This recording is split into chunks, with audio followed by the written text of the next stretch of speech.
अस्सलाम वालेकुम नाज़रीन, कल्याण न्यूज़ में भलीकार मां हमीदा अंजुम। नाज़रीन, मुस्लिम लीग नून खां हुकूमत न पई हले, असां हुकूमत ठाहण ऐं केराइण ॼाणूं था। लाहौर में सदर आसिफ अली ज़रदारी जी सदारत हेठ पार्टी अॻवाननि जो इजलास थियो, जंहिंमें पार्टी जे अॻवाननि सदर आसिफ ज़रदारी खे पार्टी कारकुननि जा कम न थियण जूं शिकायतूं कयूं। अॻवाननि सदर आसिफ अली ज़रदारी खे शिकायतूं कयूं त पंजाब हुकूमत ऐं वफ़ाक़ी हुकूमत तावन न पई करे, असांखे पंहिंजो पूरो हक़ न पियो ॾिनो वञे। टिकेट होल्डर्स शिकायत कई त चूंड तकनि जा मसइला हल न पिया कया वञनि। असां बि उन्हनि तकनि मां वोट हासिल कंदा आहियूं।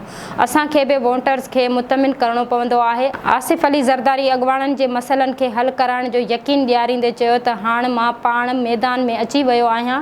इस्लामाबाद हुजे या लाहौर, सभिनी खां कमु कराईंदुसि। का बि सियासी पार्टी पीपल्स पार्टी सां मुक़ाबले जहिड़ी न आहे।